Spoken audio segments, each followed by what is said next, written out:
L'innovation avec Anissé Mbida. Bonjour Anissé. Bonjour Alexandre. De l'innovation dans la pêche durable. Il existe désormais des lignes de pêche qui sont capables d'attirer de manière sélective certaines espèces de poissons tout en faisant fuir les autres. C'est vrai que c'est un problème qui paraissait complètement insoluble. Comment éviter d'attraper des espèces protégées quand on laisse traîner des centaines d'hameçons avec des appâts tous plus alléchants que les autres? On se demande comment c'était possible.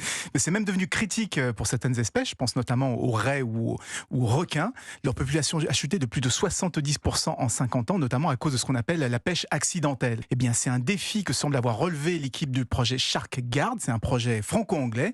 Ils ont tout simplement ajouté une sorte d'épouvantail juste à côté de l'hameçon. En fait, c'est un petit boîtier qui envoie des impulsions électriques. Et il faut savoir que les requins et les raies sont très sensibles à ces impulsions.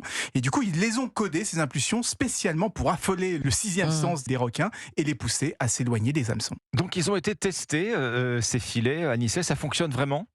Oui, on vient de le faire pour de la pêche au thon rouge dans une zone où il y avait beaucoup de dommages collatéraux. Et les résultats sont spectaculaires. Moins 91% de captures accidentelles de requins, moins 71% pour les raies. Donc ça a vraiment l'air efficace. Et d'ailleurs, on s'en doutait, puisque pour la petite histoire, c'est le même type de signaux électriques qu'on utilise actuellement sur les combinaisons des surfeurs, vous savez, pour éloigner les requins. Le seul problème, c'est qu'il faudra régulièrement changer la batterie de chaque boîtier connecté à chaque hameçon, ce qui peut être un petit peu fastidieux pour les pêcheurs, mais peut-être pas autant que de trier et de renvoyer à la mer tout ce qui a été attrapé par erreur. Alors avec ce système, est-ce qu'on a une idée du taux de poissons qui sont rejetés ? Oui, 1 sur 4, c'est énorme, 25% en moyenne selon les Nations Unies, et même dans certains cas, on peut dépasser la moitié de ce qui a été capturé. Des poissons qui, on le rappelle, sont souvent rejetés alors qu'ils sont déjà morts ou bien largement mutilés.